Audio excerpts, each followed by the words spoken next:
So, Penny, today is your birthday. And I know we usually talk about really important things like our opinions and our thoughts on current events. But today, let's just talk about you and how fabulous you are. Because that's I not know. awkward at all. I know that makes you so uncomfortable. So, tell us all things about you. What are your hopes and dreams? Let's go back to childhood. Are we like having a date here or something? We get to know each other. Well, I feel like there are plenty of things that we probably don't know about each other because you live across the pond, or I live across the pond, depending on how you look at it. The pond. Yeah, the pond separates us. And, we talk business all the time. So tell me, was there anything that you wanted to do by this birthday? You don't have to tell us what birthday it is if you don't want to. I know, guys, by the way.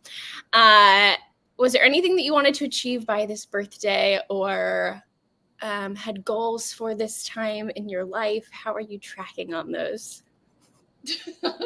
I mean, my life goals have been the same since I was 5, I think. Like, I don't remember not having the dream of just being surrounded by all my little carnivore friends on some estate somewhere with large tracts of land, and it's a theme park for them, like not a fancy theme park of colors and rides, but there's a tiger pool for swimming, and there's a swing rope for the monkeys, and and we all just play together. Like, that's literally the life goal that I've had. Like, just imagine like the Garden of Eden and all the animals playing together and being friends, and then me, but with clothes on, because not like the Garden of Eden where they were naked, right? So that's what I've always wanted to do and have, and buy land for animals so that they could be rescued and live happily ever after. That's it. I love that actually, it does sound like a dream of a 6-year-old, but also it's a dream. It's still like not like it started as this dream of like, every little kid's like, oh, and I like, live surrounded by animals and I'm like doing all the things, but you're like, no, really, like that's my goal. Like I'm still working towards that. Yeah. Like, I have a really, really good friend from my days at the zoo. And we have a business plan together on a conservation type of project. So working with rewilding carnivores. And the big mission in that is genuinely to buy very large pieces of land, so upwards of 10,000 acres, so that we can, because, carnivores need a fair amount of territory to feel safe, because that's just the space that they, that's what they do. So we need large pieces of land in order to help rewild and bring back those apex predators into the system. And anyone who's seen the George Monio about the wolves of Yellowstone rewilding the entire park, just by putting wolves back in, the cascade went down, not just through the birds and the deer and things like that, but down to the invertebrates, the insects, the river itself, like the plant, the whole thing changed. And so tracts of land in so many places where we've just taken the carnivores away, it breaks my heart for them not to have the home that they need, but for the entire ecosystem to have been undermined in this way. That this entire other project that I have with Matt is to go about rectifying that situation, healing. Like, I work in healing here with Pet and Parent, like healing the animals and bringing them into what their full individual personal capacity for life experience can be. And this is just taking it up a level onto it in terms of scale, healing the environment, healing the land, so that all the wild animals can have that same sense of freedom and joy that they would have if we hadn't have, chucked roads through there and chopped down their trees and taken their parents away. Do you know what I mean? So it's putting that back together again. So honestly, everything comes back to making the life of freedom and joy available to every animal. That's it. That's what I'm here for. I have a question. What is your opinion on, like, thinking of, this is kind of a sidestep from birthday things, but I'm interested to hear your opinion. So you're talking about, how carnivores obviously need a lot of space to do what they need to do. What do you think about, obviously your background is working in zoos. What do you think about that as a whole?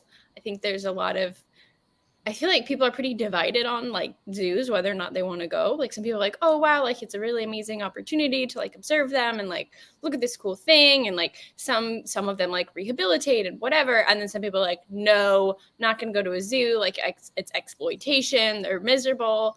What are your thoughts? Obviously coming from a welfare perspective, like you're uniquely yeah. So zoo is another one of those words that can mean anything on this spectrum. Right? If you've spent your life going to Disney's Animal Kingdom, for example, your concept of a zoo is extraordinarily different from someone who's going to a concrete pit on the side of the road in China called a zoo that sticks animals down big holes. Right? It's worlds apart. Right? There's you know, and I'm not deliberately picking on China. You can find roadside zoos in Texas, for heaven's sake. Like, it's not right. But so the spectrum is incredible. So we've got to get a handle on what do we mean when we say the word zoo. For here, of there being a place where wild animals, because let's call them wild because they're not domesticated. Okay, so they are wild. They are somewhat tamed, which is that happens to an individual. Domestication happens over just wild, but they're not wild. So they're just sitting in this funny middle. But do I think that there's a place for them to have an incredibly rich and valuable life for their own personal experience that also adds value, education, opportunities, ambassadorship, all that kind of stuff to humans? Yes, I do think there's a place for that.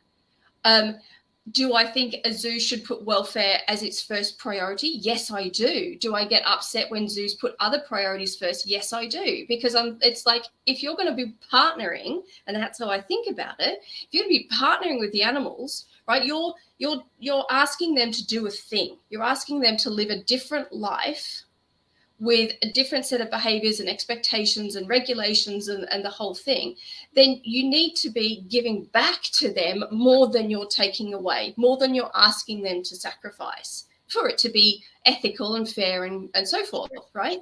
So a zoo who does that is a great zoo, in my opinion, because they've been honorable in their transactional experience or their stewardship, if you like, of somebody else's welfare. They put somebody else first, right? And we always taught, put somebody else first, and you know, you'll be taken care of along the way. Like you give out more.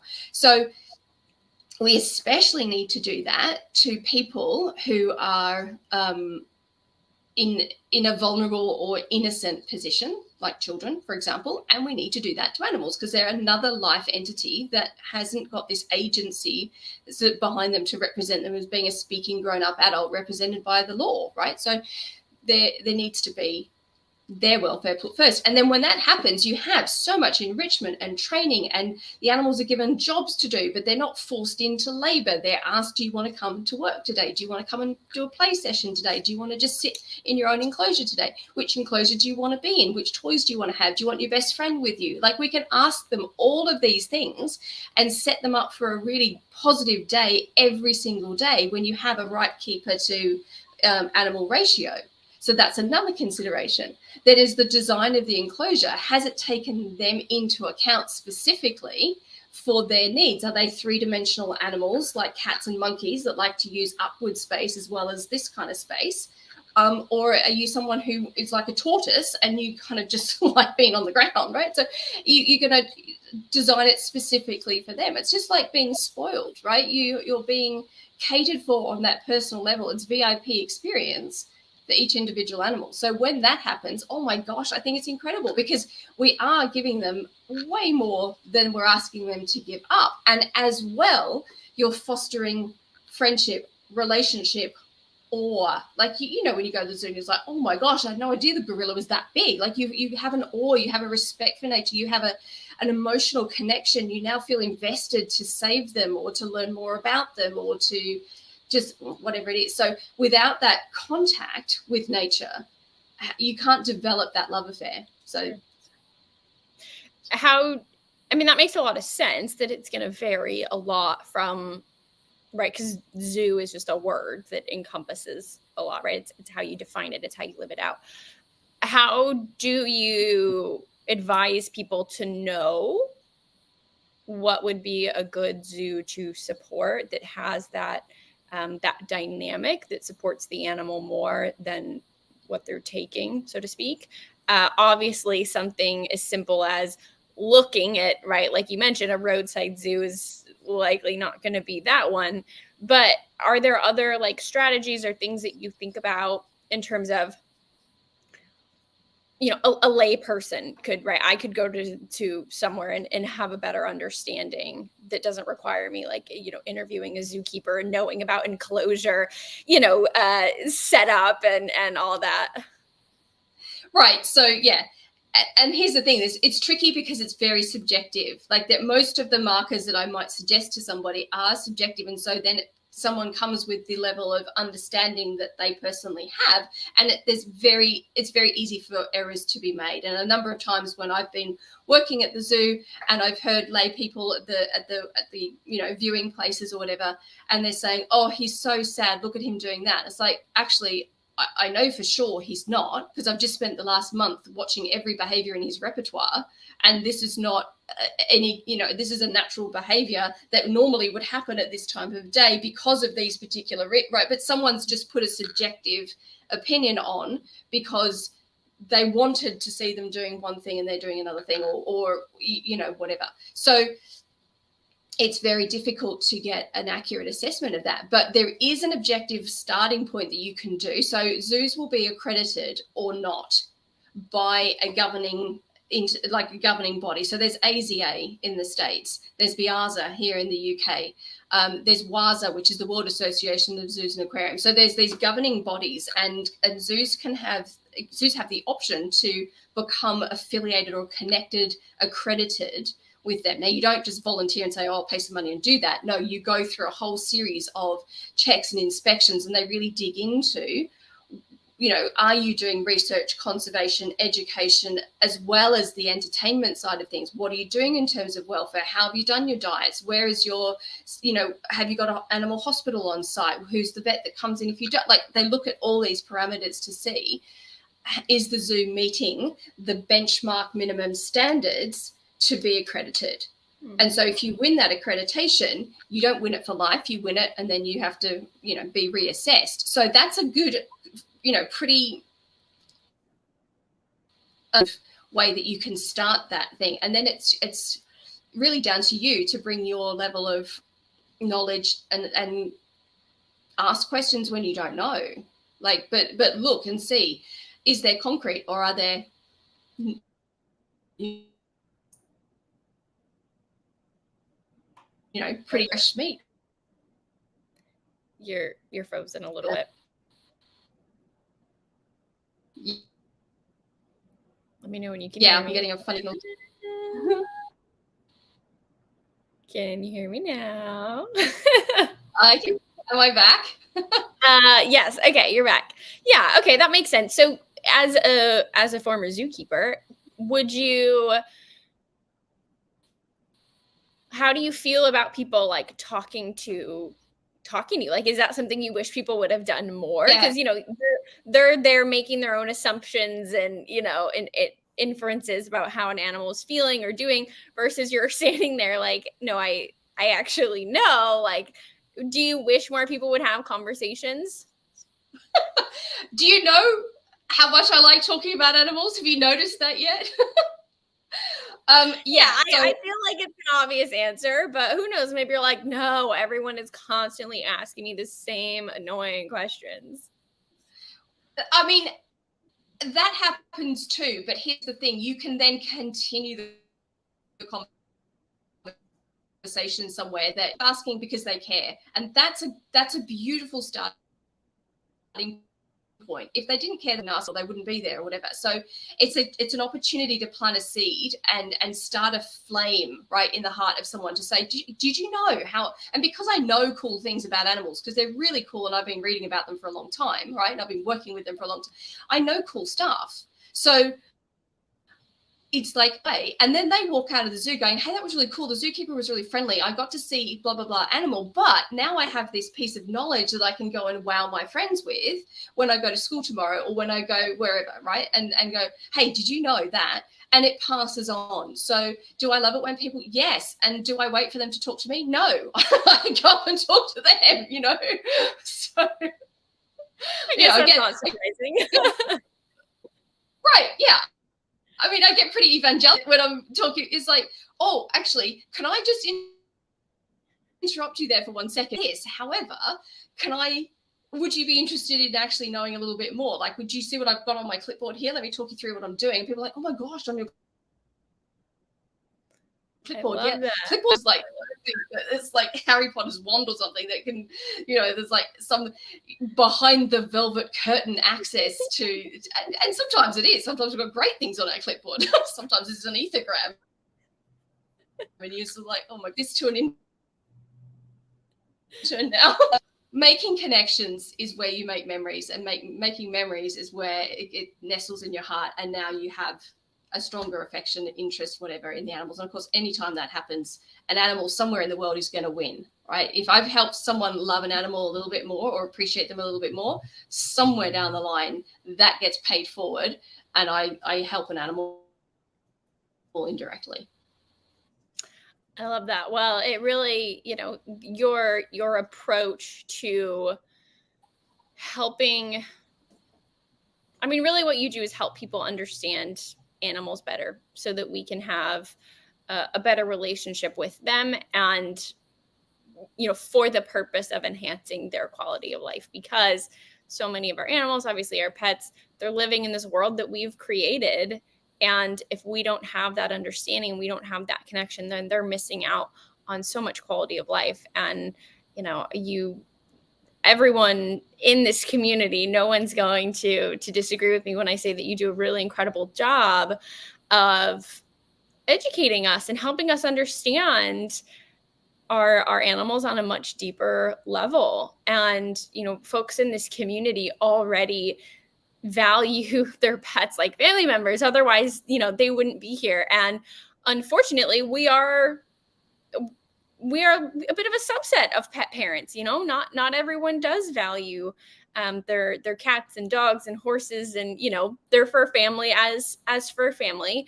And you know, I can say that for me, it's been a really, really incredible experience to, you know, when we first met and continuing to get to know you and continuing to learn from you. I learned from you every single day. And, you know, knowing how much, having experienced, you know, that relationship with my pets, how much it's improved and how much their quality of life has improved. I mean, it's that love has always been there, but knowing how to care for them in the way that they really need it, that's not something that we're ever taught. And I think you do it in a way that doesn't make people feel stupid. Like sometimes you say something, I'm like, oh my God, that's so obvious. Like, why didn't I think of it? And you're like, it's okay. Like, how would you know? And I'm like, okay, thank you. So I really appreciate how, you know, inclusive you really always are. And, you know, I think that your life goal and mission is truly unique and incredibly valuable. And I know that I'm not alone in saying that I'm incredibly grateful to know you and to get to do what we do together. It's pretty freaking cool. Well, thank you. I mean, at the end of the day, I'm just showing up as me because I can't change these things about me. But it's nice to be appreciated. So thank you. Well, we have some happy birthdays coming through the chat. So whether you're watching live or recorded, give Penny a little shout out, give her some love on her birthday. Well, with that being said, I will let you get on with your day so you don't have to sit here and talk to me all day like you do every day. Hopefully you can do something a little bit more enjoyable today. And we'll pick back up with it tomorrow for another live. And yeah, that's it. Any final parting birthday words?